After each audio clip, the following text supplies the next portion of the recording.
La réponse de Spinoza à la loi d'attraction. Pourquoi la pensée positive est une illusion?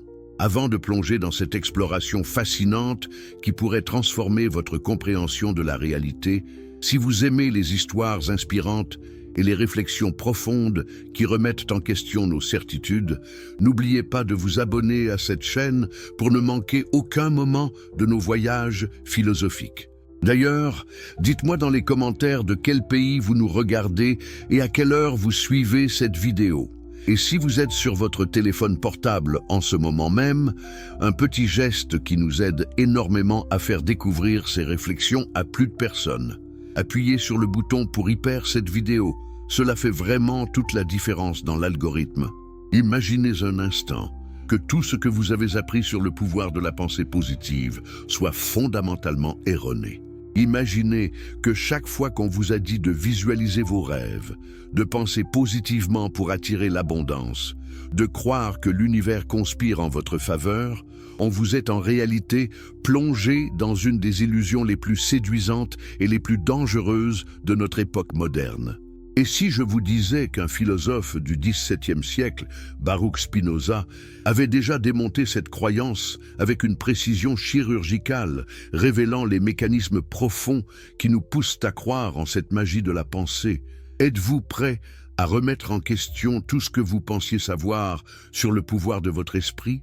Nous vivons dans une ère où la pensée positive est devenue une religion séculaire.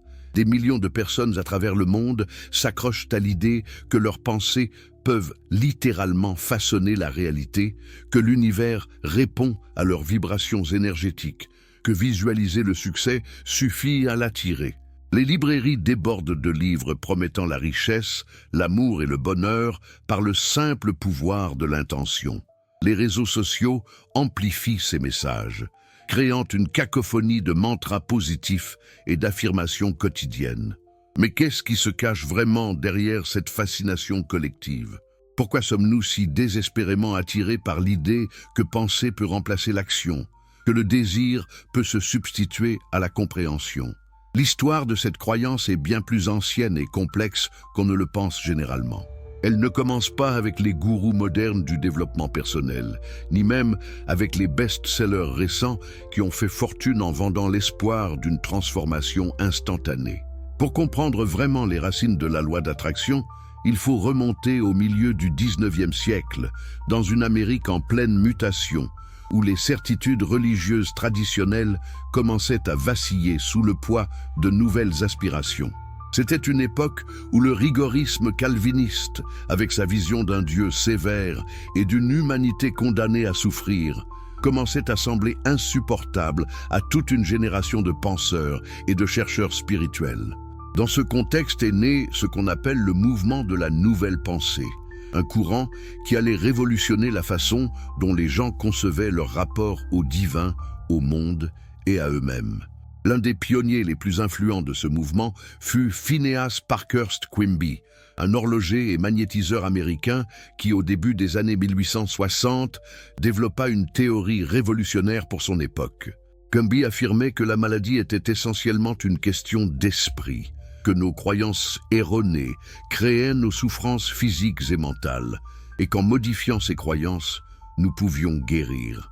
N'était-ce pas là une idée séduisante ? Presque irrésistible. Qui ne voudrait pas croire que la guérison est à portée de pensée, que la transformation est aussi simple qu'un changement de perspective? Quimby ne travaillait pas seul dans l'élaboration de ses idées. Il fut influencé par le mesmérisme, cette théorie du magnétisme animal qui fascinait l'Europe et l'Amérique et qui proposait l'existence d'un fluide invisible reliant tous les êtres vivants. Mais Quimby alla plus loin.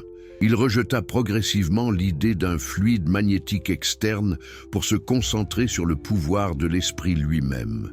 Ces patients, disait-il, ne guérissaient pas grâce à une force mystérieuse qu'il leur transmettait, mais grâce à leur propre conviction d'être guéris. La pensée, selon Quimby, était la clé de la transformation. Et cette idée, aussi simple soit-elle en apparence, contenait en germe toute la philosophie de la loi d'attraction qui allait exploser un siècle et demi plus tard. Mais l'histoire ne s'arrête pas à Quimby. D'autres figures émergèrent, chacune ajoutant sa pierre à l'édifice de cette nouvelle religion de la pensée. Elena Petrovna Blavatsky, cette mystique russo-américaine fascinante et controversée, fonda la Société théosophique dans les années 1870 et publia des œuvres volumineuses où elle mêlait philosophie orientale, occultisme et science. Dans son livre Isis dévoilée, elle évoquait déjà le pouvoir de l'attraction dans l'univers. Elle écrivait avec une emphase presque poétique que si l'on cherchait à comprendre, dans l'unité d'une simple loi, tous les corps célestes et leurs mouvements, si l'on cherchait le mot qui expliquerait cette harmonie prodigieuse où tout semble obéir à l'empire d'une force unique, ce mot serait attraction. N'était-ce pas là une vision grandiose, une tentative de réconcilier la science newtonienne avec les aspirations spirituelles de l'humanité? Quelques années plus tard, Prentice Mulford, journaliste et écrivain américain, publia une série d'essais qui allèrent devenir fondateurs pour le mouvement de la nouvelle pensée.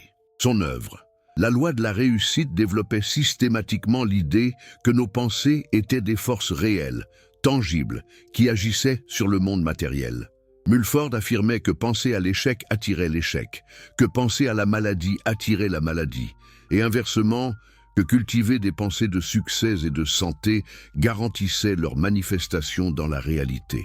Cette idée, aussi séduisante qu'elle puisse paraître, ne posait-elle pas un problème fondamental? Si nos pensées créent notre réalité, que dire de ceux qui souffrent malgré eux, de ceux qui sont frappés par le malheur sans l'avoir consciemment voulu? Devons-nous les tenir pour responsables de leur propre malheur?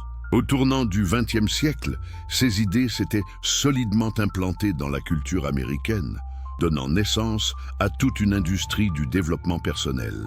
Des auteurs comme Napoleon Hill, avec son célèbre livre « Réfléchissez et devenez riche », et plus tard Norman Vincent Peale avec Le pouvoir de la pensée positive, reprirent et popularisèrent ces concepts, les adaptant au contexte d'une Amérique capitaliste en pleine expansion. Le message était clair et réconfortant. Vous êtes le maître de votre destin. Vous avez un potentiel illimité. Le succès n'est qu'une question de mentalité et de volonté. N'est-ce pas exactement ce que chacun veut entendre? Que nous ne sommes pas limités par les circonstances, par notre naissance, par les structures sociales, mais uniquement par nos propres pensées? Cette promesse d'auto-transformation par la pensée allait connaître son apogée au début du XXIe siècle avec la publication du livre Le secret de Rhonda Byrne en 2006. Ce best-seller mondial, vendu à des dizaines de millions d'exemplaires et adapté en film, cristallisa toutes les idées de la nouvelle pensée en une formule simple et universelle, la loi d'attraction. Selon Byrne, cette loi fonctionne comme la gravité, de manière constante et immuable. Nos pensées émettent des fréquences dans l'univers, et l'univers répond en nous envoyant des expériences qui correspondent à ces fréquences. Pensée positive, expérience positive. Pensée négative, expérience négative. La simplicité même, n'est-ce pas? Presque trop simple peut-être? Le secret promettait que vous pouviez attirer n'importe quoi dans votre vie, la richesse, l'amour, la santé, le succès. Il suffisait de demander à l'univers, de croire que vous l'aviez déjà reçu et de rester ouvert à le recevoir. Des techniques de visualisation étaient recommandées. Imaginez avec le plus de détails possible la vie que vous désirez, ressentir les émotions associées à cette vie comme si elle était déjà vôtre, créer des tableaux de vision avec des images représentant vos objectifs. Et l'univers, comme un serveur cosmique, livrerait votre commande. Mais cette métaphore commerciale de l'univers ne révèle-t-elle pas quelque chose de profondément troublant sur notre société? L'idée que même nos aspirations les plus profondes peuvent être réduites à une transaction, à un échange énergétique avec un cosmos personnifié. Derrière toute cette industrie florissante de la pensée positive se cache une promesse fondamentale. Vous n'êtes pas impuissant face à votre destin. Dans un monde où tant de gens se sentent dépossédés de contrôle sur leur vie, où les structures économiques et sociales semblent écrasantes, où le futur apparaît incertain et menaçant, l'idée que votre esprit possède un pouvoir souverain sur la réalité offre un réconfort presque irrésistible. C'est une forme de réappropriation symbolique du pouvoir, une manière de dire que malgré tout, malgré les inégalités, malgré les injustices, vous restez le capitaine de votre âme. Mais cette réappropriation est-elle réelle ou illusoire? Est-ce une véritable émancipation ou une nouvelle forme d'aliénation, plus subtile et plus insidieuse? Car voici le cœur du problème que Spinoza nous aide à voir avec une clarté aveuglante. La loi d'attraction, loin de nous libérer, nous enferme dans une prison dorée de nos propres illusions. Elle nous promet le contrôle, alors qu'elle nous plonge dans la confusion. Elle nous vend la puissance, alors qu'elle cultive l'impuissance. Elle nous parle de liberté, alors qu'elle perpétue notre servitude à l'égard de nos passions et de notre ignorance. Pour comprendre pourquoi, il faut d'abord comprendre ce que Spinoza entendait par idée, par pensée, par conscience. Car c'est là, dans sa théorie de la connaissance, que se trouve la clé pour démonter l'illusion de la pensée positive. Spinoza vivait au XVIIe siècle, à Amsterdam, dans ce siècle d'or néerlandais qui voyait l'émergence du rationalisme moderne et de la science expérimentale. Excommunié de la communauté juive à l'âge de 23 ans pour ses idées hérétiques, il passa le reste de sa vie à polir des lentilles pour gagner sa vie et à développer une philosophie qui allait révolutionner la métaphysique, l'éthique et la compréhension de l'esprit humain. Au centre de son système se trouve une affirmation radicale. Dieu et la nature sont une seule et même chose. Il n'existe pas de Dieu transcendant, séparé du monde, intervenant miraculeusement dans le cours des événements selon son bon vouloir. Il existe une substance unique, infinie, éternelle, que nous pouvons appeler indifféremment Dieu ou nature. Et tout ce qui existe n'est qu'une modification, une expression particulière de cette substance unique. Cette vision avait des implications vertigineuses pour la compréhension de l'esprit humain et de la pensée. Pour Spinoza, l'esprit n'est pas une substance séparée du corps, comme le pensait Descartes. Il n'existe pas de dualisme entre une âme immatérielle et un corps matériel. L'esprit et le corps sont deux expressions différentes, deux attributs différents d'une seule et même chose. L'être humain comme mode fini de la substance infinie. Quand votre corps est affecté d'une certaine manière, votre esprit est simultanément affecté de la manière correspondante. Corps et esprit ne sont pas deux entités séparées qui interagiraient mystérieusement, mais deux aspects d'une même réalité vue sous deux angles différents. Saisissez-vous l'importance radicale de cette idée. Si l'esprit et le corps sont une seule et même chose, alors l'idée que la pensée seule pourrait modifier la réalité sans passer par le corps, sans passer par les lois naturelles qui gouvernent tous les corps, devient immédiatement suspecte. Pour Spinoza, une idée n'est pas une image flottante dans un esprit désincarné. Une idée est l'esprit lui-même en tant qu'il affirme ou nie quelque chose. Et toutes les idées ne se valent pas. Spinoza distingue radicalement les idées adéquates des idées inadéquates. Une idée adéquate est une idée dont nous comprenons la cause complète, une idée qui s'explique par notre propre nature et par les lois nécessaires de la pensée. C'est une idée claire, distincte, complète en elle-même. Les vérités mathématiques, par exemple, sont des idées adéquates. Quand nous comprenons vraiment pourquoi 2 plus 2 égale 4, nous saisissons la nécessité de cette vérité par notre propre puissance de raisonner. Une idée inadéquate, en revanche, est une idée confuse, partielle, mutilée, dont nous ne comprenons pas la cause véritable parce qu'elle dépend de causes qui nous sont extérieures et que nous ne maîtrisons pas. Et voici le point crucial. La plupart de nos idées ordinaires, celles qui composent notre vie quotidienne, sont des idées inadéquates. Quand je perçois le soleil et qu'il me semble être à quelques centaines de mètres de moi, petit et rond, cette idée est inadéquate. Elle ne reflète pas la nature réelle du soleil, mais seulement la manière dont mon corps est affecté par la lumière solaire. Quand je désire quelque chose, parce que je crois que cela me rendra heureux, cette croyance est généralement inadéquate, car je ne comprends pas vraiment les causes de mon désir. Je ne saisis pas pourquoi cet objet m'attire plutôt qu'un autre. Je ne vois pas les multiples influences extérieures qui ont façonné ce désir en moi. N'est-ce pas troublant de réaliser que nous vivons la plupart du temps dans un brouillard d'idées inadéquates, croyant comprendre alors que nous ne faisons que réagir? Spinoza va encore plus loin dans sa critique de notre prétendue transparence à nous-mêmes. Il affirme que la conscience humaine est fondamentalement limitée. Elle connaît les effets, mais ignore les causes. Nous sommes conscients de nos désirs, de nos émotions, de nos pensées, mais nous ignorons les causes véritables qui les produisent. Un homme assoiffé est conscient de son désir de boire, mais il n'est pas conscient des processus physiologiques complexes qui ont créé cette soif. Un homme en colère est conscient de sa colère et peut même identifier l'événement qui semble l'avoir déclenché, mais il ignore toutes les causes profondes, tous les affects accumulés, toutes les idées inadéquates qui ont préparé le terrain pour que cet événement particulier déclenche cette colère particulière. Nous nous croyons libres parce que nous sommes conscients de nos volitions, mais nous ignorons les causes qui nous déterminent. N'est-ce pas là l'illusion fondamentale de l'existence humaine, selon Spinoza? Cette croyance en une liberté qui n'est rien d'autre que l'ignorance de nos déterminations. Cette analyse spinoziste de la conscience a des implications dévastatrices pour la loi d'attraction et la pensée positive. Car que fait la loi d'attraction sinon promettre que nous pouvons, par notre conscience, par nos pensées volontaires, façonner notre réalité? Elle suppose que nous avons un accès privilégié à nos propres désirs, que nous savons ce que nous voulons vraiment et que nous pouvons diriger notre esprit pour attirer ces choses dans notre vie.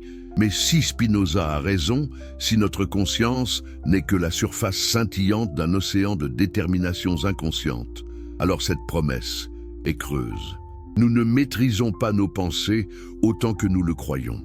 Nos pensées ne sont pas les causes premières de notre réalité.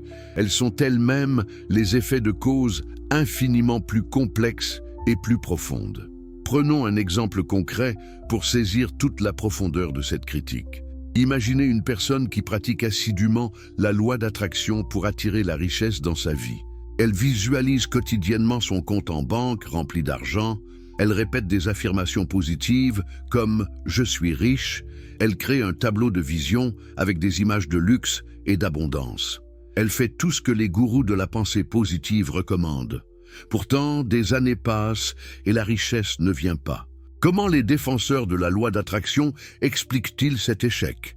Généralement par l'une de ces deux manières, soit la personne n'y croyait pas vraiment au fond d'elle-même, soit elle émettait sans s'en rendre compte des vibrations négatives qui contrecarraient ses intentions conscientes. N'est-ce pas là une théorie parfaitement infalsifiable? Peu importe ce qui arrive, la loi d'attraction peut toujours être sauvée en invoquant des pensées inconscientes qui sabotent les pensées conscientes. Mais réfléchissons à ce que cela signifie vraiment à la lumière de Spinoza. Si nos pensées conscientes peuvent être contredites par des pensées ou des désirs inconscients plus puissants, alors nous ne contrôlons pas vraiment nos pensées. Et si nous ne contrôlons pas vraiment nos pensées, comment pourrions-nous les utiliser pour contrôler la réalité? La loi d'attraction se retrouve prise dans une contradiction insurmontable. Soit nos pensées conscientes sont vraiment efficaces, auquel cas tout le monde devrait réussir à attirer ce qu'il désire consciemment, soit il existe des forces inconscientes plus puissantes, auquel cas nous ne maîtrisons pas le processus et la promesse de contrôle est illusoire. Dans les deux cas, la théorie s'effondre. N'est-ce pas précisément ce que Spinoza nous aide à voir? Que la conscience n'est pas cette instance souveraine, maîtresse d'elle-même et de ses productions, mais plutôt un effet, un symptôme, une manifestation superficielle de processus infiniment plus vastes. Cette critique devient encore plus aiguë quand on examine ce que Spinoza appelle l'imagination. Pour lui, l'imagination n'est pas une faculté créatrice libre, mais le premier genre de connaissance, le plus bas, celui qui nous livre des idées inadéquates et confuses. L'imagination, c'est la manière dont notre corps est affecté par les corps extérieurs et dont notre esprit prend conscience de ses affections sans comprendre leur cause véritable. Quand je vois le soleil et que je l'imagine petit et proche, c'est l'imagination qui est à l'œuvre. Quand je désire quelque chose parce que je l'associe dans mon esprit à une expérience agréable passée, c'est encore l'imagination qui opère, créant des liens associatifs sans comprendre les causes réelles du plaisir ou du désir. Or, qu'est-ce que la visualisation recommandée par la loi d'attraction, sinon un exercice d'imagination? On vous demande d'imaginer votre vie idéale avec le plus de détails sensoriels possible, de vous voir déjà en possession de ce que vous désirez, de ressentir les émotions que vous éprouveriez. C'est précisément ce que Spinoza appellerait une idée imaginative inadéquate. Vous créez une image mentale déconnectée de la compréhension des causes réelles qui pourraient produire cette situation. Et parce que cette image est séduisante, parce qu'elle procure un plaisir imaginaire, vous vous y attachez, vous la prenez pour une forme de connaissance, alors qu'elle n'est qu'une affection de votre corps-esprit. L'imagination nous donne des effets sans cause, des images sans compréhension, du plaisir sans puissance réelle. N'est-ce pas là une forme d'aliénation sophistiquée? Nous nous croyons en train d'agir sur le monde alors que nous ne faisons que rêver éveillés.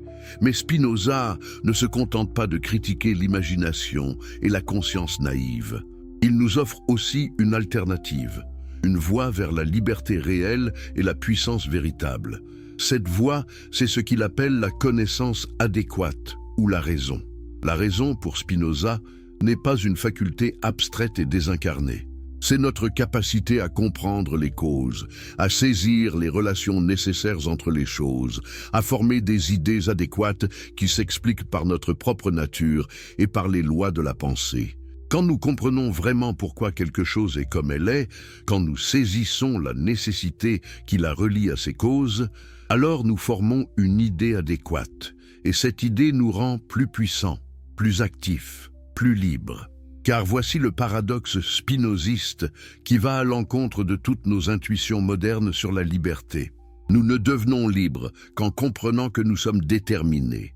Tant que nous nous croyons libres de nos déterminations, nous sommes en réalité esclaves de nos passions et de notre ignorance. C'est seulement en comprenant les causes qui nous déterminent, en formant des idées adéquates de nous-mêmes et du monde, que nous accédons à une forme supérieure de liberté. Non pas la liberté comme absence de détermination, ce qui est impossible et contradictoire, mais la liberté comme compréhension de la nécessité et comme autodétermination par notre propre nature, plutôt que par des causes extérieures. N'est-ce pas une vision radicalement différente de la liberté que celle proposée par la pensée positive? Là où la loi d'attraction nous promet une liberté magique, un pouvoir de transcender les lois de la nature par la simple force de nos désirs, Spinoza nous invite à une liberté lucide, à un pouvoir qui naît de la compréhension. Appliquons maintenant cette vision spinoziste à un autre aspect central de la loi d'attraction, l'idée de causalité.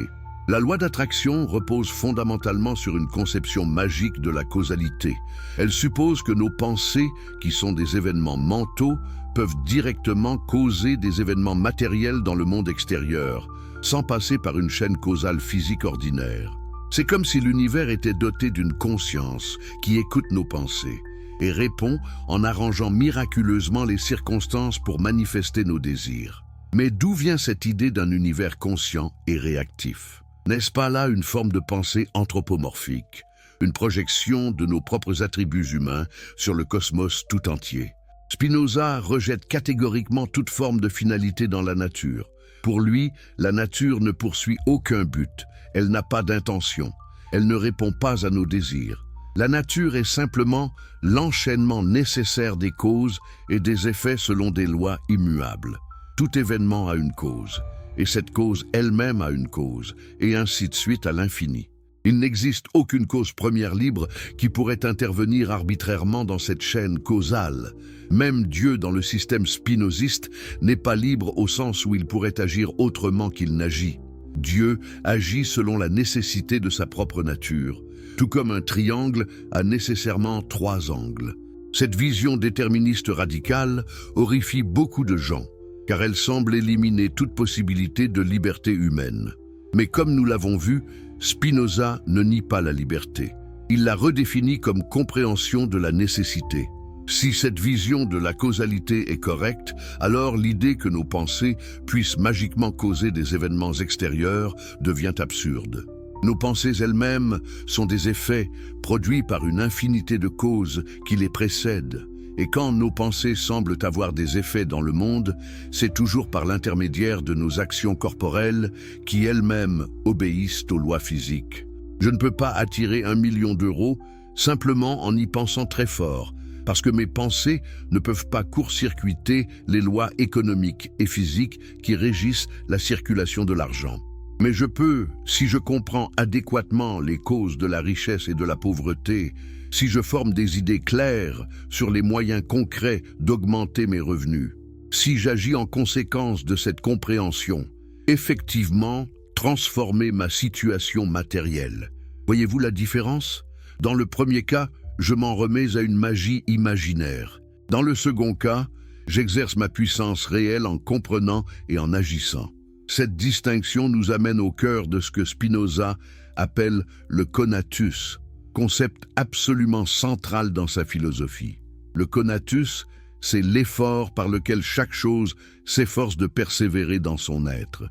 C'est la tendance fondamentale de tout ce qui existe à maintenir et à augmenter sa puissance d'exister et d'agir. Chez les humains, le conatus s'exprime comme désir quand nous en sommes conscients. Nous désirons ce qui, selon nos idées adéquates ou inadéquates, augmente notre puissance d'exister. Mais attention, le conatus n'est pas une force magique qui peut plier la réalité à nos volontés. C'est simplement notre tendance à persévérer dans l'être selon notre nature propre et selon les lois de la nature en général. Quand la loi d'attraction parle de désir, elle en fait une force quasi magique qui attire les choses désirées. Quand Spinoza parle de conatus et de désir, il décrit un processus naturel, déterminé, qui s'inscrit dans l'ordre causal universel. Notre désir ne crée pas son objet ex nihilo. Notre désir nous pousse à agir d'une certaine manière, et ces actions, si elles sont guidées par des idées adéquates, peuvent effectivement transformer nos conditions d'existence. Mais c'est l'action informée par la compréhension qui transforme, pas le désir seul, pas la pensée seule. Combien de personnes restent paralysées dans l'inaction, précisément parce qu'elles ont été convaincues que penser et visualiser suffisaient? Combien d'énergie est gaspillée dans des exercices de pensée positive, au lieu d'être investie dans la compréhension réelle et l'action effective? Approfondissons maintenant un aspect particulièrement pernicieux de la loi d'attraction. La culpabilisation des victimes. Si tout ce qui nous arrive est le résultat de nos pensées, si nous attirons vraiment toutes nos expériences par nos vibrations énergétiques, alors logiquement, les gens qui souffrent de maladies, de pauvreté, d'oppression ou de violence doivent avoir attiré ces situations par leurs pensées négatives. Cette conclusion, bien que rarement énoncée aussi crûment par les défenseurs de la loi d'attraction, est pourtant inévitable si l'on suit la logique du système jusqu'au bout. Et quelle conclusion monstrueuse! Elle transforme chaque victime en coupable. Elle nie les structures sociales d'oppression. Elle ignore les hasards et les contingences de l'existence. Elle efface complètement la réalité des injustices systémiques. N'est-ce pas là une des manifestations les plus toxiques de ce qu'on pourrait appeler l'individualisme magique de notre époque? Spinoza, au contraire, nous offre une compréhension de l'existence humaine qui reconnaît pleinement notre vulnérabilité et notre dépendance vis-à-vis des causes extérieures. Nous ne sommes pas des îles autonomes, des monades autosuffisantes qui créent leur propre réalité. Nous sommes des modes finis d'une substance infinie, constamment affectés par une multitude de causes extérieures que nous ne contrôlons pas. Notre puissance d'exister est toujours limitée, toujours en rapport avec les puissances innombrables qui nous entourent et nous traversent. Reconnaître cela n'est pas du fatalisme ou du pessimisme, c'est du réalisme. Et c'est paradoxalement à partir de cette reconnaissance lucide de notre finitude et de notre vulnérabilité que nous pouvons commencer à exercer notre puissance réelle. Car si nous comprenons que nous sommes affectés par des causes extérieures innombrables, nous pouvons aussi comprendre que notre tâche n'est pas de nier cette réalité ou de la transcender magiquement, mais d'organiser nos rencontres de manière à ce qu'elles augmentent notre puissance plutôt que de la diminuer. Spinoza appelle cela composer des rapports, s'efforcer de rencontrer des corps et des idées qui conviennent à notre nature et qui augmentent notre capacité d'agir et de comprendre. Ce n'est pas une question de pensée positive, mais de compréhension adéquate et d'action stratégique. Si je suis malade, la solution n'est pas de visualiser la santé en ignorant les symptômes, mais de comprendre les causes de ma maladie et d'agir en conséquence, avec l'aide de la médecine et de tout ce qui peut restaurer l'équilibre de mon corps. N'est-ce pas une approche infiniment plus honnête et plus efficace que la pensée magique? Nous voici arrivés à plus de 12 000 mots dans cette exploration profonde de la réponse de Spinoza à la loi d'attraction. Nous avons vu comment l'histoire de la pensée positive remonte au 19e siècle américain, comment elle s'est développée à travers des figures comme Quimby, Blavatsky et Mulford, comment elle a explosé au 21e siècle avec Le Secret. Nous avons exploré les concepts fondamentaux de Spinoza sur les idées adéquates et inadéquates, sur la limitation de la conscience, sur la nature de l'imagination, sur la causalité déterministe, sur le conatus et le désir. Et surtout, nous avons vu comment cette philosophie spinoziste démonte systématiquement les prétentions de la loi d'attraction, révélant qu'elle repose sur des illusions profondément ancrées dans notre psychologie. La pensée positive n'est pas un chemin vers la libération, mais une nouvelle forme de servitude, plus subtile parce qu'elle se présente dans le langage de l'émancipation. Elle nous promet le contrôle tout en nous maintenant dans l'ignorance des véritables causes qui nous déterminent. Elle nous vend du rêve quand nous avons besoin de compréhension. N'est-il pas temps de nous réveiller de ce rêve séduisant et d'embrasser la puissance réelle qui vient de la connaissance adéquate et de l'action informée par la compréhension? C'est l'invitation radicale que Spinoza nous lance à travers les siècles, et elle n'a jamais été aussi pertinente qu'aujourd'hui. Si cette exploration philosophique, qui remet en question tout ce que vous pensiez savoir sur le pouvoir de la pensée vous passionne, n'hésitez pas à vous abonner à cette chaîne pour ne rien manquer de nos prochaines découvertes qui pourraient transformer votre vision du monde. Et dites-moi dans les commentaires, de quel pays nous regardez-vous en ce moment? À quelle heure suivez-vous cette vidéo?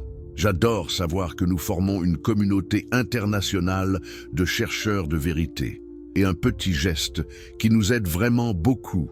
Si vous êtes sur votre téléphone portable, n'oubliez pas d'hyper cette vidéo. Cela permet à l'algorithme de faire découvrir ces réflexions essentielles à beaucoup plus de personnes qui en ont besoin. Alors, où en étions-nous dans notre démolition systématique de l'illusion la plus séduisante de notre époque? Nous avons vu comment la loi d'attraction promet un contrôle magique sur la réalité par la simple force de nos pensées. Mais maintenant, il est temps de plonger encore plus profondément dans le labyrinthe de cette illusion et de comprendre pourquoi Spinoza nous offre non seulement une critique dévastatrice de ses croyances, mais aussi un chemin vers une liberté authentique. Imaginons un instant la scène suivante. Une femme se réveille chaque matin à 5 heures, s'assoit en méditation, visualise intensément son compte bancaire débordant d'argent, répète 100 fois ses affirmations positives, crée des tableaux de vision élaborés avec des images de villas luxueuses et de voitures de sport. Elle fait cela religieusement pendant 3 ans, 3 longues années de discipline, de foi, de visualisation. Et au bout de ces 3 ans, sa situation financière n'a pas changé d'un iota. Elle travaille toujours au même emploi médiocrement payé, elle a toujours les mêmes dettes, elle habite toujours le même petit appartement. Que s'est-il passé? Les gourous de la pensée positive ont une réponse toute prête. Elle n'y croyait pas vraiment, au fond d'elle-même. Elle émettait des vibrations négatives inconscientes qui sabotaient ses intentions conscientes. Elle n'était pas assez alignée avec l'univers. Mais arrêtons-nous un instant et posons-nous une question beaucoup plus radicale. Et si toute cette théorie était fondée sur une incompréhension complète de ce qu'est la causalité? Et si nous confondions nos désirs avec des causes réelles? Et si nous prenions nos rêves éveillés pour du pouvoir créateur? Spinoza nous invite à examiner de beaucoup plus près ce que nous entendons quand nous parlons de cause et d'effet, et cette examination révèle que la loi d'attraction repose sur une conception de la causalité qui n'est rien d'autre que de la pensée magique déguisée en spiritualité moderne. Pour Spinoza, la causalité est absolue, universelle et nécessaire. Chaque événement, chaque pensée, chaque sentiment, chaque action a une cause déterminée. Et cette cause elle-même a une cause, et ainsi de suite, dans une chaîne infinie de causes et d'effets qui remontent jusqu'à la substance infinie elle-même, jusqu'à Dieu ou la nature. Il n'existe aucune interruption dans cette chaîne causale, aucun miracle, aucune intervention surnaturelle, aucun court-circuit où la pensée pure pourrait sauter par-dessus les lois naturelles pour produire directement des effets matériels. Tout ce qui arrive nécessairement selon les lois éternelles et immuables de la nature. Cette vision peut sembler froide, même terrifiante pour certains. Elle semble éliminer la spontanéité, la créativité, la liberté. Mais est-ce vraiment le cas? Ou est-ce que notre peur de cette vision révèle simplement notre attachement à une certaine image flatteuse de nous-mêmes, l'image d'un moi souverain, transparent à lui-même, maître de ses pensées et créateur de sa réalité? Spinoza nous demande de lâcher prise sur cette image illusoire, non pas pour nous plonger dans le désespoir, mais pour nous ouvrir à une compréhension beaucoup plus profonde et plus libératrice de ce que nous sommes vraiment. Revenons à notre femme qui visualise la richesse. Que se passe-t-il réellement dans ce processus? Du point de vue spinoziste, voici ce qui se produit. Son corps-esprit, affecté par de multiples influences externes, des messages publicitaires aux récits de réussite qu'elle a lus, des comparaisons sociales aux frustrations de sa situation actuelle, génère un désir intense de richesse. Ce désir n'est pas une force magique qui rayonne dans l'univers pour attirer l'argent. C'est simplement une modification de son conatus, de son effort pour persévérer dans l'être, qui s'exprime maintenant sous la forme d'une tendance vers ce qu'elle imagine comme augmentant sa puissance d'exister.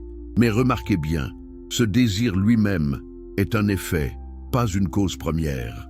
Il est causé par toutes ces influences extérieures que nous venons de mentionner, plus d'innombrables autres causes dont elle n'est pas consciente. Son histoire personnelle, son éducation, les valeurs de sa culture, les affects qu'elle a accumulés au cours de sa vie, tout cela contribue à façonner ce désir particulier de richesse. Et quand elle visualise la richesse, quand elle répète ses affirmations, elle ne fait que renforcer certaines associations imaginatives dans son esprit. Elle associe l'image de la richesse avec l'affect de joie, créant une boucle de rétroaction qui intensifie le désir. Mais cette intensification du désir imaginaire ne change rien aux causes réelles qui déterminent sa situation matérielle. Pourquoi pas? Parce que la richesse, dans notre système économique, n'est pas distribuée selon les désirs ou les visualisations des gens, mais selon des lois économiques complexes impliquant le capital, le travail, les relations de pouvoir, les structures institutionnelles, les héritages, les opportunités, la chance et mille autres facteurs. Pour que notre femme devienne riche, il faudrait qu'elle comprenne ces lois économiques, qu'elle identifie des opportunités concrètes, qu'elle développe des compétences valorisées sur le marché, qu'elle prenne des risques calculés, qu'elle agisse stratégiquement. En d'autres termes, il faudrait qu'elle remplace ces idées inadéquates et imaginaires sur la richesse par des idées adéquates, basées sur la compréhension des causes réelles. N'est-ce pas là une différence fondamentale entre la magie de la pensée positive et la puissance réelle de la compréhension rationnelle? Mais les défenseurs de la loi d'attraction pourraient objecter. Nous ne disons pas que la pensée seule suffit. Nous disons que la pensée positive vous met dans le bon état d'esprit pour saisir les opportunités quand elles se présentent, qu'elle vous rend plus confiant, plus ouvert, plus réceptif. Et il y a certainement une part de vérité dans cette objection. Un esprit obsédé par des pensées de pénurie et d'échec peut effectivement devenir incapable de voir et de saisir les opportunités. Mais voilà le problème crucial. Cette reconnaissance que la pensée doit se traduire en action, que les opportunités doivent être saisies par des moyens concrets, que le monde extérieur obéit à ses propres lois indépendamment de nos désirs, tout cela contredit la prémisse fondamentale de la loi d'attraction. Si l'univers répond vraiment à nos vibrations, si nos pensées attirent vraiment des événements correspondants, pourquoi aurait-on besoin d'agir du tout? La vérité, c'est que les défenseurs de la loi d'attraction veulent avoir le beurre et l'argent du beurre. Ils veulent la magie de la pensée créatrice et la respectabilité d'une théorie qui reconnaît l'action comme nécessaire. Mais on ne peut pas avoir les deux. Soit nos pensées créent magiquement notre réalité, auquel cas l'action devrait être superflue, soit l'action est nécessaire, auquel cas ce n'est pas vraiment nos pensées qui créent la réalité, mais nos actions qui, elles, obéissent aux lois causales ordinaires. Spinoza tranche ce nœud gordien en nous montrant que pensée et action ne sont pas deux choses séparées qui interagiraient mystérieusement, mais deux aspects d'une même réalité. Quand mon corps agit, mon esprit pense correspondamment. Quand mon esprit forme une idée adéquate, mon corps est capable d'actions plus puissantes. Il n'y a pas de causalité magique de l'esprit sur le corps, mais une correspondance nécessaire entre deux expressions d'une même modification. Approfondissons maintenant cette question de la causalité en examinant un cas historique fascinant qui illustre parfaitement l'illusion de la pensée magique. Au début du XXe siècle, le psychologue français Émile Coué développa une méthode d'autosuggestion qui connut un succès phénoménal en Europe et en Amérique. Sa formule célèbre était « Tous les jours, à tout point de vue, je vais de mieux en mieux ». Coué affirmait que la répétition de cette phrase, surtout au moment de s'endormir et au réveil, pouvait guérir toutes sortes de maux physiques et mentaux.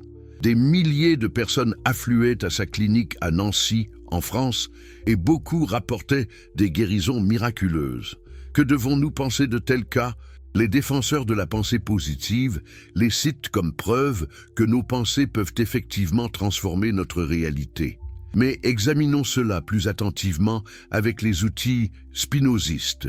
Ce que Coué avait découvert, sans nécessairement le comprendre dans ces termes, c'est le pouvoir de l'imagination et de l'association affective. Quand une personne répète avec conviction une phrase comme « je vais de mieux en mieux », elle crée dans son esprit une association entre l'idée d'amélioration et un affect de joie, d'espoir, de confiance. Cette association peut effectivement avoir des effets réels sur le corps, non pas par magie, mais parce que corps et esprit sont une seule et même chose vue sous deux aspects différents. Un esprit moins anxieux, moins préoccupé par la maladie, plus ouvert à l'expérience de bien-être, correspond à un corps moins tendu, moins stressé, dont les systèmes immunitaires et nerveux fonctionnent mieux. Il n'y a là aucun mystère, aucune violation des lois naturelles, aucune preuve que nos pensées créent magiquement la réalité. Il y a simplement la reconnaissance que nous sommes des êtres psychosomatiques, dont l'état mental et l'état corporel sont inséparables. Mais, et c'est crucial, cette reconnaissance ne nous autorise pas à conclure que nous pouvons guérir n'importe quelle maladie par la pensée positive ou attirer n'importe quelle circonstance extérieure par la visualisation. Les limites sont claires. Nous pouvons influencer notre propre état psychosomatique dans une certaine mesure, mais nous ne pouvons pas modifier par la pensée seule les lois de la physique, de la biologie, de l'économie ou de la société. Et voici où la loi d'attraction devient non seulement fausse, mais dangereuse. En promettant un pouvoir illimité à la pensée, elle amène les gens à négliger les actions concrètes nécessaires, à ignorer les contraintes réelles, à se culpabiliser quand l'univers ne répond pas à leurs commandes.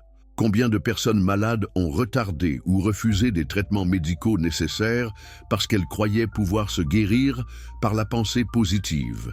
Combien de personnes, dans des situations économiques difficiles, ont gaspillé temps et énergie en visualisation au lieu de prendre des mesures pratiques pour améliorer leur situation? Combien de victimes d'injustice sociale se sont blâmées elles-mêmes pour leur situation, croyant qu'elles l'avaient attirée par leurs pensées négatives? Cette dernière question nous amène au cœur de l'aspect le plus toxique de la loi d'attraction, la culpabilisation des victimes et le déni des structures d'oppression.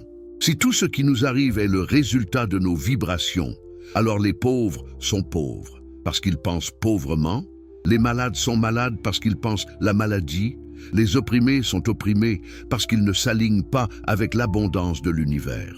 Cette logique monstrueuse nie complètement la réalité des inégalités structurelles, du racisme, du sexisme, de l'exploitation économique, de la violence systémique. Elle transforme chaque victime en coupable, chaque injustice en responsabilité personnelle. Spinoza, au contraire, nous offre une compréhension de l'existence humaine qui reconnaît pleinement notre vulnérabilité et notre dépendance vis-à-vis de causes qui nous dépassent infiniment. Dans le livre 4 de l'Éthique, il démontre que la puissance de l'homme est infiniment surpassée par la puissance de la nature extérieure, que nous sommes constamment affectés par des forces que nous ne contrôlons pas, que notre persévérance dans l'être dépend de conditions qui nous sont largement extérieures. Cette reconnaissance n'est pas du pessimisme ou du fatalisme, c'est du réalisme. Et c'est seulement à partir de ce réalisme lucide que nous pouvons commencer à exercer la puissance réelle, limitée, mais authentique dont nous disposons. Car voici le paradoxe magnifique de la philosophie spinoziste. C'est en reconnaissant nos limites, en comprenant les causes qui nous déterminent, en acceptant que nous sommes des modes finis dans un univers infini, que nous accédons à la seule liberté réelle possible. Cette liberté n'est pas la liberté imaginaire de créer notre réalité par nos pensées. C'est la liberté de comprendre la nécessité et d'agir en accord avec notre nature vraie plutôt qu'en réaction à des affections extérieures mal comprises.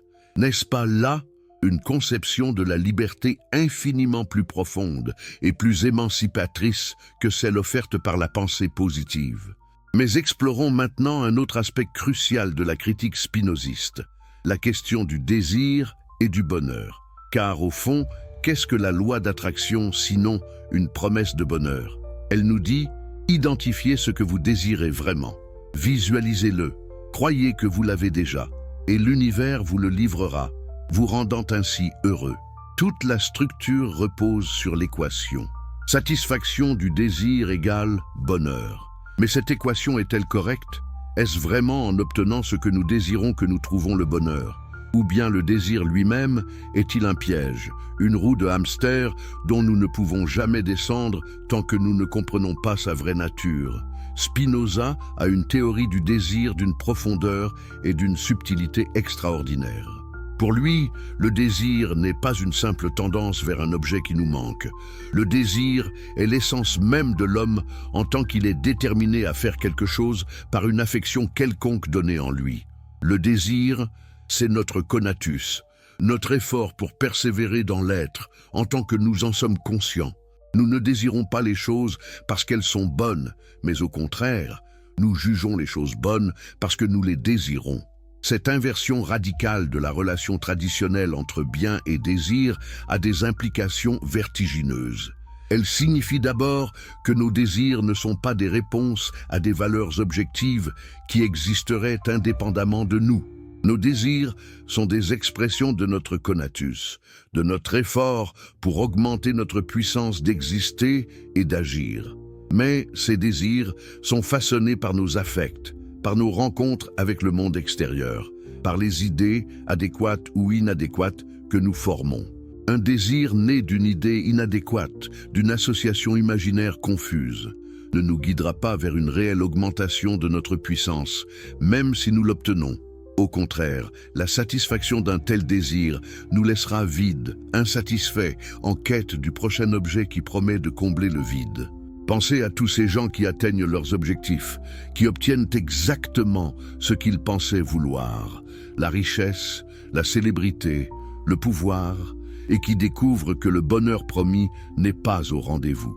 Combien de célébrités, combien de milliardaires, combien de personnes qui semblent avoir tout réussi selon les critères sociaux conventionnels se retrouvent déprimés, anxieux, dépendants, suicidaires? Ce phénomène est-il un accident, une anomalie statistique Ou révèle-t-il quelque chose de fondamental sur la nature du désir et du bonheur? La réponse spinoziste est claire. Tant que nos désirs naissent d'idées inadéquates, tant qu'ils sont formés par l'imagination plutôt que par la raison, tant que nous ne comprenons pas vraiment ce qui augmente notre puissance d'exister, la satisfaction de ces désirs ne peut pas nous rendre heureux durablement. Car ces désirs sont basés sur des illusions, sur des associations imaginaires, sur des images confuses de ce qui constitue le bonheur. Nous poursuivons des fantômes, des mirages, des constructions sociales que nous avons intériorisées sans jamais les examiner vraiment. La loi d'attraction aggrave ce problème au lieu de le résoudre, en nous encourageant à identifier nos désirs et à les poursuivre sans discrimination. En nous promettant que l'univers nous donnera ce que nous voulons, elle nous maintient exactement dans le cycle de désir-satisfaction, déception, nouveau désir, dont Spinoza cherche à nous libérer. Elle ne nous demande jamais d'examiner si nos désirs sont vraiment les nôtres, s'ils expriment vraiment notre nature propre, s'ils augmenteront vraiment notre puissance d'exister. Elle suppose simplement que nous savons ce que nous voulons et que nous devrions l'obtenir. Mais nous ne savons pas ce que nous voulons vraiment. C'est là le cœur de l'illusion humaine, selon Spinoza. Nous croyons vouloir 1000 choses, la richesse, le pouvoir, la reconnaissance, le plaisir, mais ces désirs sont largement hétéronomes, c'est-à-dire qu'ils nous viennent du dehors, qu'ils sont formés par les affects que nous subissons plutôt que par la compréhension de notre propre nature.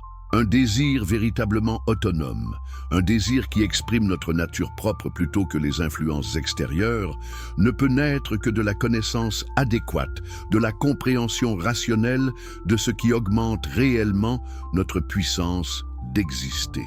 Et qu'est-ce qui augmente réellement notre puissance d'exister? Pour Spinoza, c'est la connaissance elle-même. Plus nous comprenons, plus nous formons d'idées adéquates, plus nous saisissons les causes qui nous déterminent et les lois qui gouvernent la nature, plus notre puissance augmente. Car la connaissance adéquate transforme notre rapport au monde.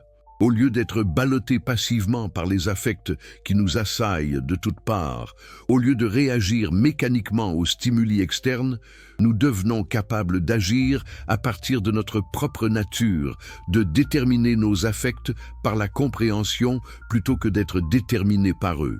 Cette transformation du désir par la connaissance est ce que Spinoza appelle le passage des passions aux actions. Une passion, c'est un affect dont nous ne sommes pas la cause adéquate, un affect qui nous arrive du dehors et nous détermine sans que nous le comprenions. Une action, c'est un affect qui découle de notre propre nature, qui s'explique par notre essence propre et qui donc exprime notre puissance plutôt que notre impuissance. Le bonheur véritable, pour Spinoza, n'est pas la satisfaction de nos désirs passionnels, c'est la joie active qui accompagne l'augmentation de notre puissance d'agir et de comprendre. Comprenez-vous maintenant pourquoi la promesse de la loi d'attraction est non seulement fausse, mais fondamentalement aliénante? Elle nous maintient au niveau des passions, des désirs imaginaires, des idées inadéquates.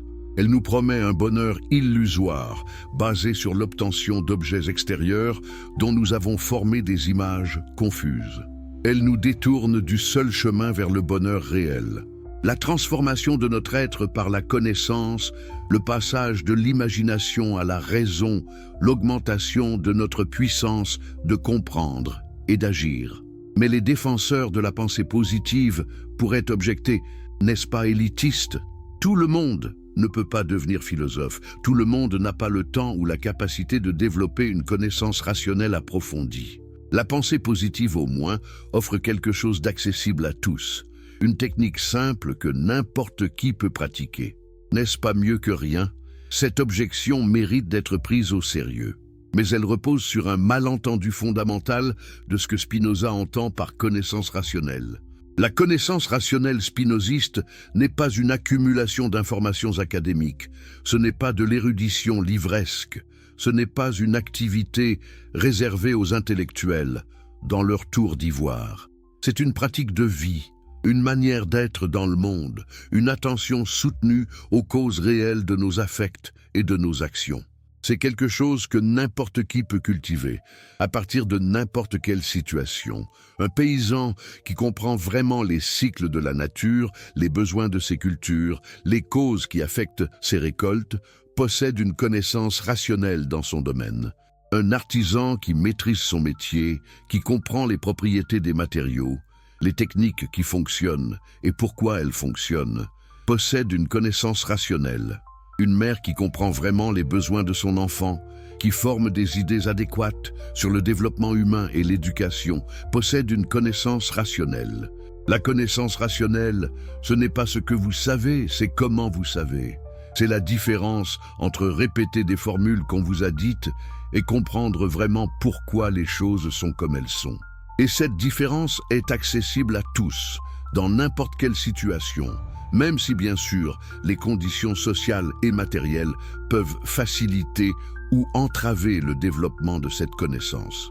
Spinoza n'était pas naïf sur les inégalités sociales.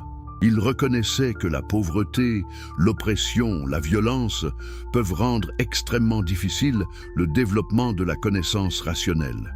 Mais précisément pour cette raison, il était profondément attaché à la liberté de pensée et d'expression, à l'éducation, aux conditions sociales qui permettent à chacun de développer sa puissance de comprendre. La pensée positive, au contraire, sous ses airs démocratiques et accessibles, maintient les gens dans l'ignorance et l'impuissance. Elle leur dit que c'est leur faute s'ils souffrent, que s'ils pensaient mieux, ils vivraient de mieux, mais elle ne leur donne jamais les outils pour comprendre vraiment les causes de leur situation. Elle les enferme dans un individualisme magique qui nie la réalité des structures sociales, qui ignore la nécessité de l'action collective, qui dissout les solidarités en promettant à chacun qu'il peut s'en sortir seul s'il pense correctement. N'est-ce pas là une forme d'idéologie, au sens marxiste du terme, une vision du monde qui sert les intérêts des dominants en maintenant les dominés dans une fausse conscience? Car qui profite vraiment de la loi d'attraction? Pas les gens ordinaires qui achètent les livres et pratiquent les techniques, souvent avec une sincérité déchirante, espérant transformer leur vie.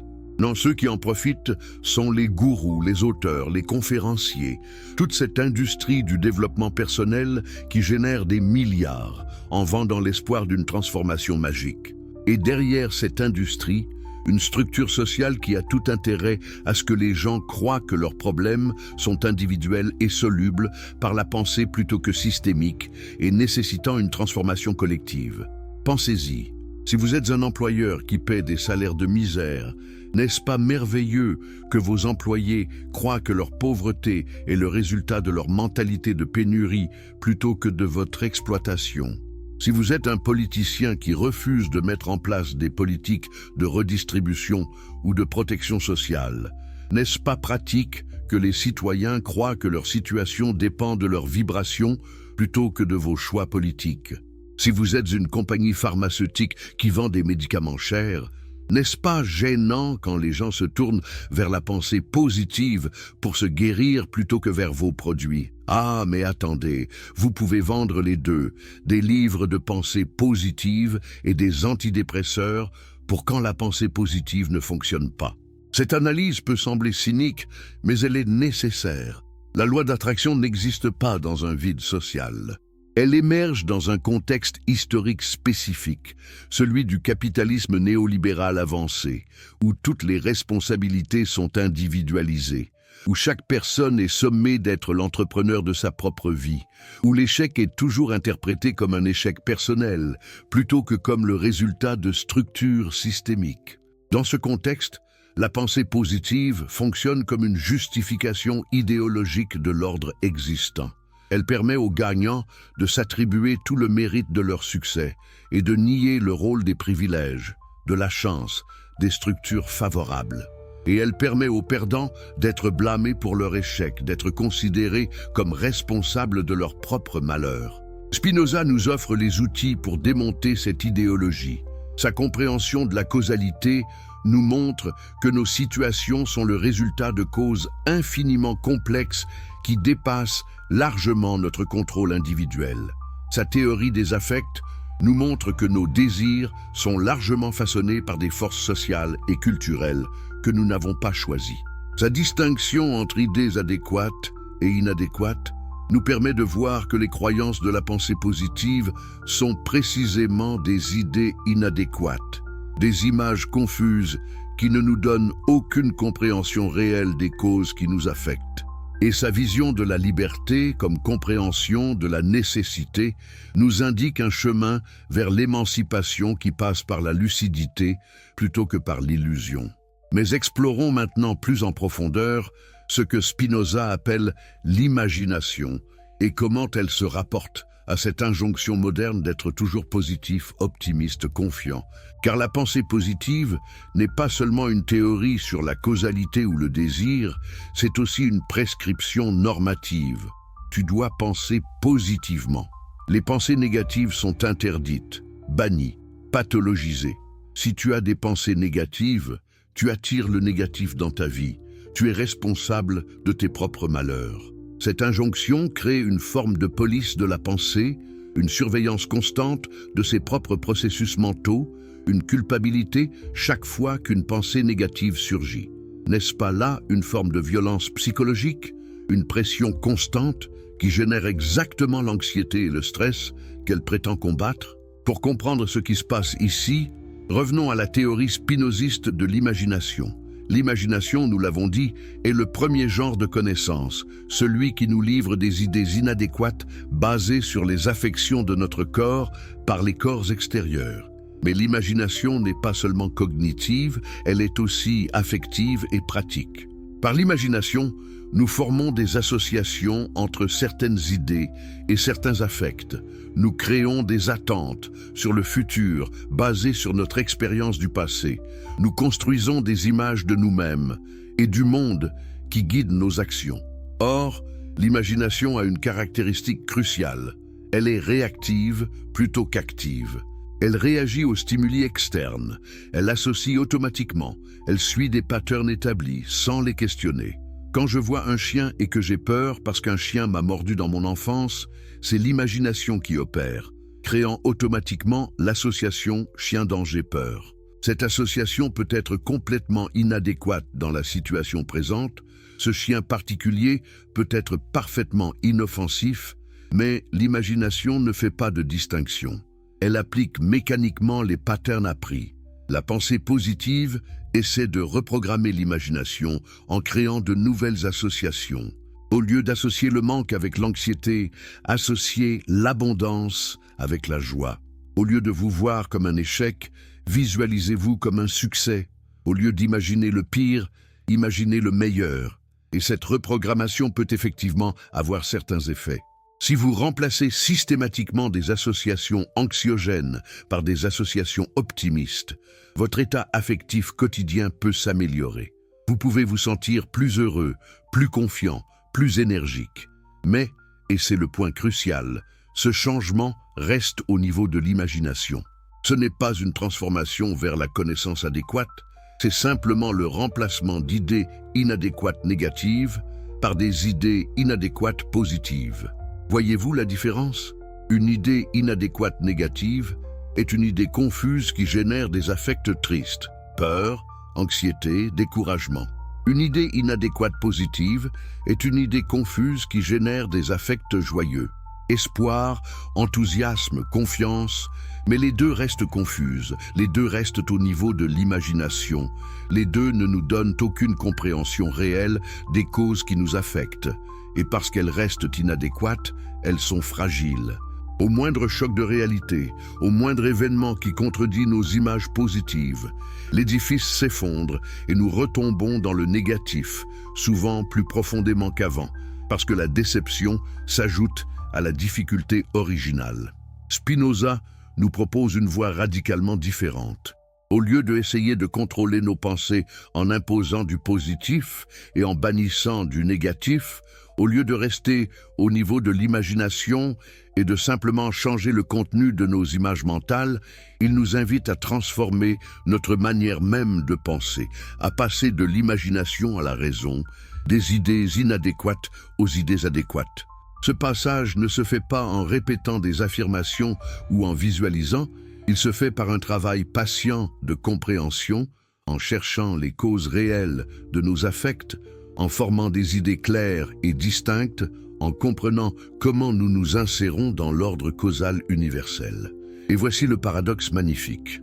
Quand nous comprenons vraiment, quand nous formons des idées adéquates, nous n'avons plus besoin de nous forcer à penser positivement. La compréhension elle-même génère un affect joyeux que Spinoza appelle la joie active ou la béatitude. Cette joie n'est pas basée sur une image illusoire de succès ou d'abondance. Elle n'est pas dépendante de circonstances extérieures favorables. Elle n'est pas fragile et susceptible de s'effondrer au moindre revers. C'est une joie qui naît de l'augmentation de notre puissance de comprendre et d'agir. Une joie qui est d'autant plus stable qu'elle se fonde sur la connaissance plutôt que sur l'imagination. Imaginons deux personnes face à une difficulté, disons une perte d'emploi. La première personne pratique la pensée positive. Elle se dit « Tout arrive pour une raison. L'univers me guide vers quelque chose de mieux. Je visualise mon emploi idéal et je l'attire dans ma vie. » Elle se sent temporairement mieux, plus optimiste, plus confiante. Mais au fond d'elle-même, il y a une anxiété non résolue. Que se passera-t-il si le nouvel emploi idéal ne vient pas? Que signifiera cet échec? Que ses vibrations n'étaient pas assez bonnes? Qu'elle ne mérite pas le succès? Cette anxiété sous-jacente, bien qu'elle essaie de la supprimer avec des pensées positives, continue de la travailler, créant une tension épuisante entre l'image positive qu'elle s'efforce de maintenir et les doutes qui ne cessent de surgir. La deuxième personne adopte une approche spinoziste. Elle commence par accepter pleinement la réalité de sa situation. Elle a perdu son emploi, c'est un fait, le résultat de causes multiples dont certaines lui échappent complètement. Elle ne se blâme pas, mais elle ne se réfugie pas non plus dans des explications magiques. Elle cherche à comprendre quelles sont les causes de cette perte d'emploi. Problèmes structurels dans l'industrie, mauvaises décisions de management, ses propres limites professionnelles. Comprendre cela, former des idées adéquates sur sa situation, lui donne déjà un sentiment de puissance, parce que la compréhension est elle-même une forme de puissance. Ensuite, elle se demande, étant donné ma situation actuelle, mes compétences, mes ressources, les réalités du marché du travail, quelles sont mes options réelles? Elle ne fantasme pas sur l'emploi idéal tombé du ciel. Elle évalue rationnellement ce qui est possible et probable. Elle identifie des actions concrètes, mettre à jour son CV, activer son réseau, développer de nouvelles compétences, peut-être envisager une reconversion. Chacune de ces actions, parce qu'elle est guidée par une compréhension adéquate plutôt que par l'imagination, augmente effectivement sa puissance et génère une joie authentique, même au milieu de la difficulté. Vous voyez la différence entre ces deux approches?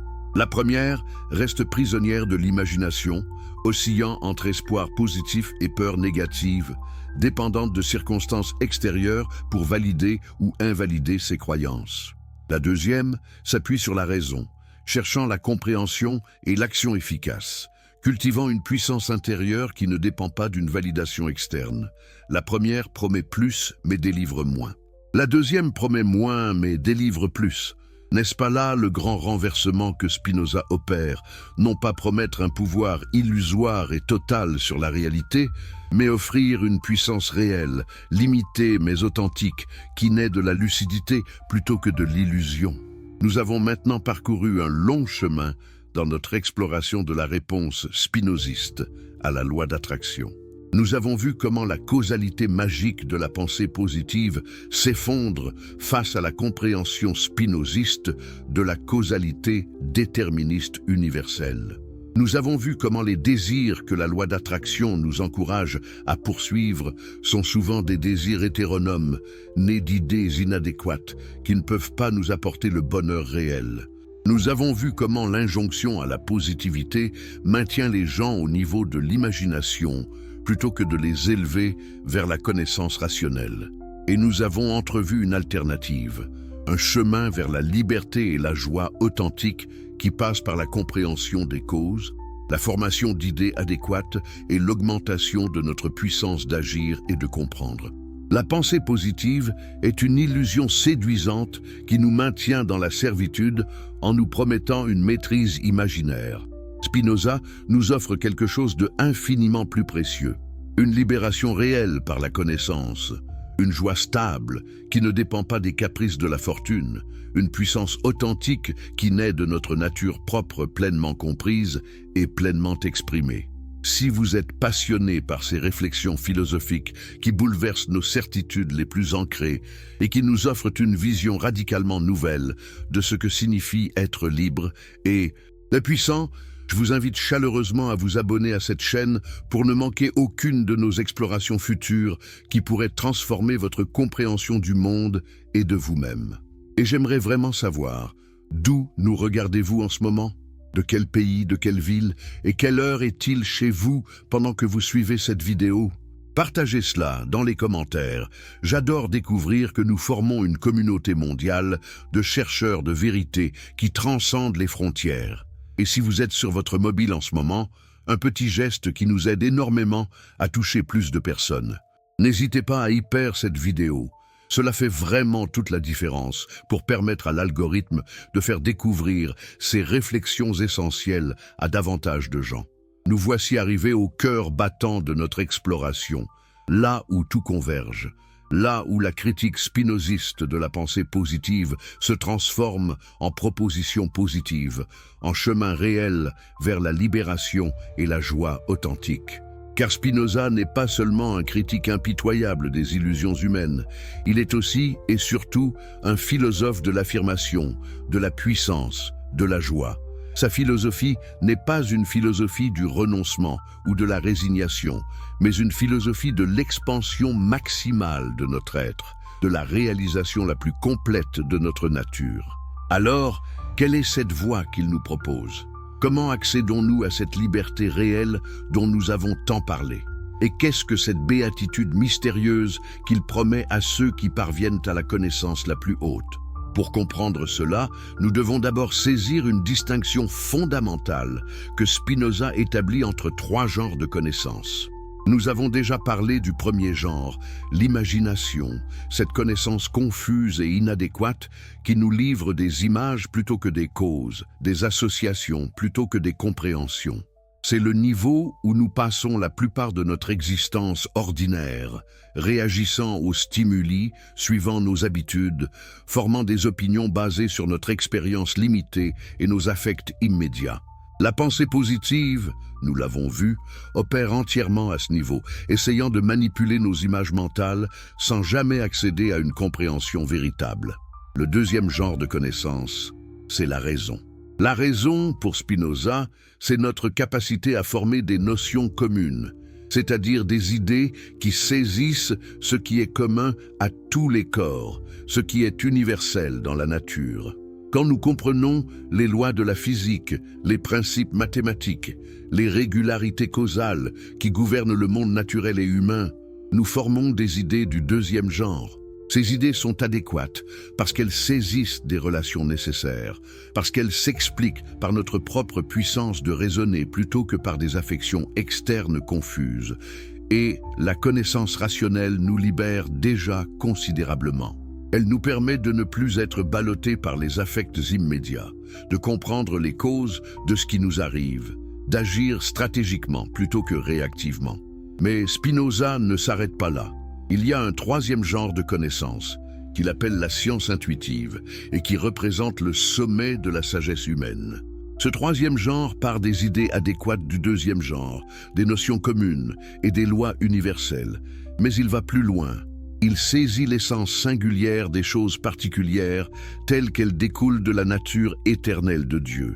C'est une connaissance qui combine l'universalité de la raison et la singularité de l'intuition, qui comprend comment cette chose particulière, dans sa singularité unique, s'inscrit nécessairement dans l'ordre éternel de la nature. N'est-ce pas là quelque chose de radicalement différent de tout ce que nous connaissons ordinairement ?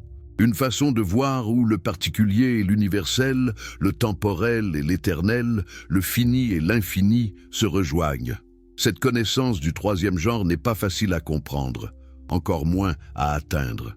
Spinoza lui-même admet que peu de gens y parviennent. que c'est le sommet de la sagesse humaine, quelque chose qui demande un travail patient et soutenu. Mais quand nous l'atteignons, même partiellement, même par éclair, elle transforme complètement notre existence, car cette connaissance génère ce que Spinoza appelle l'amour intellectuel de Dieu, et cet amour est identique à la béatitude, au bonheur le plus haut et le plus stable que l'être humain puisse connaître. Qu'est-ce que l'amour intellectuel de Dieu? Ce n'est certainement pas l'amour d'un Dieu personnel et transcendant qui nous regarderait d'en haut et jugerait nos actions.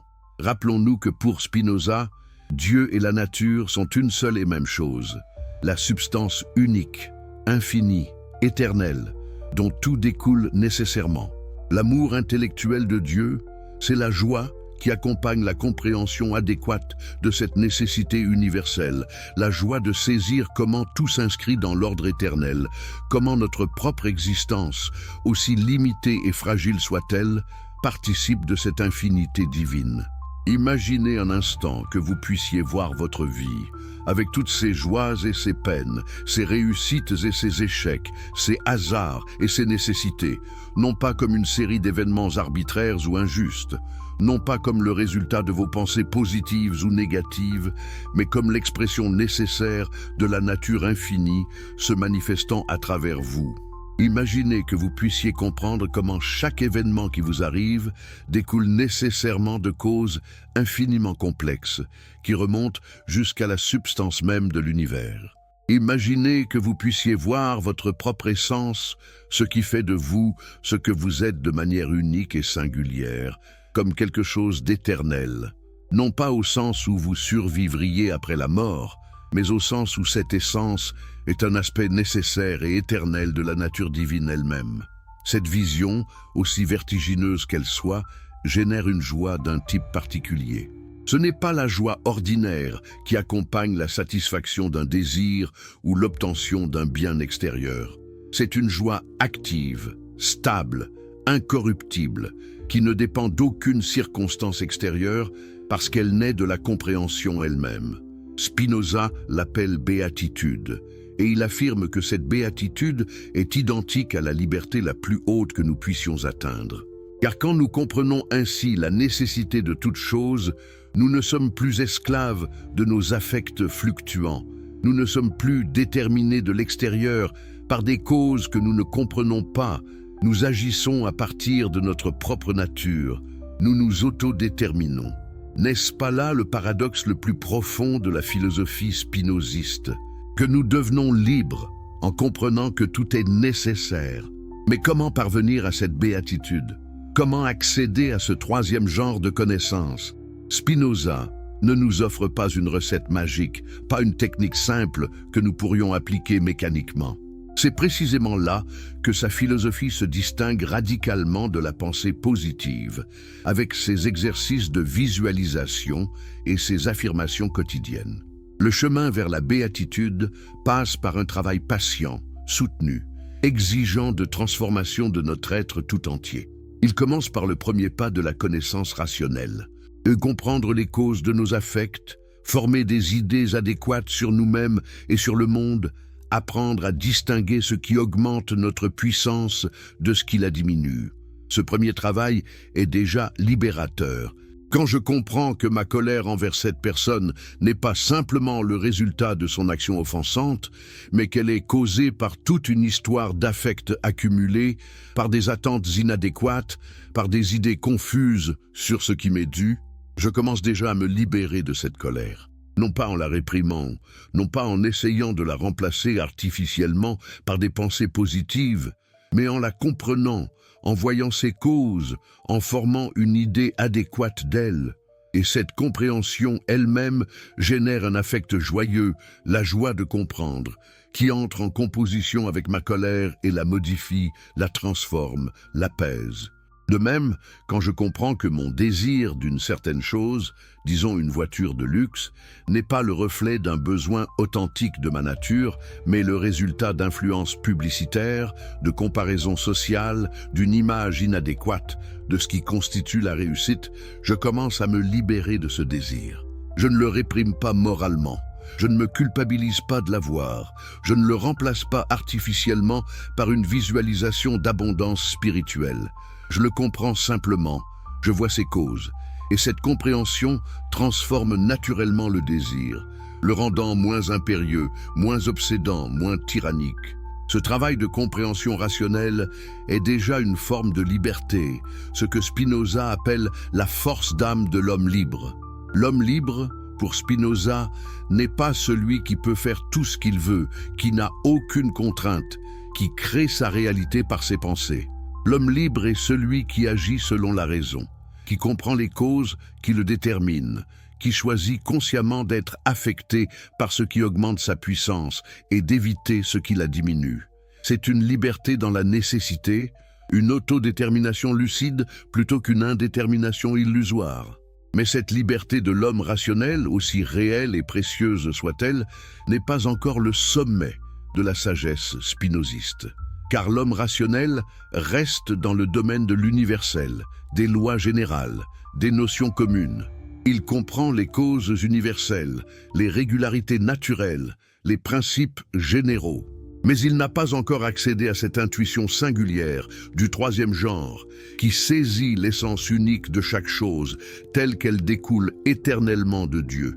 Et c'est cette intuition qui ouvre la porte à la béatitude véritable, à l'amour intellectuel de Dieu, à la joie la plus haute et la plus stable. Comment décrire cette expérience du troisième genre de connaissance?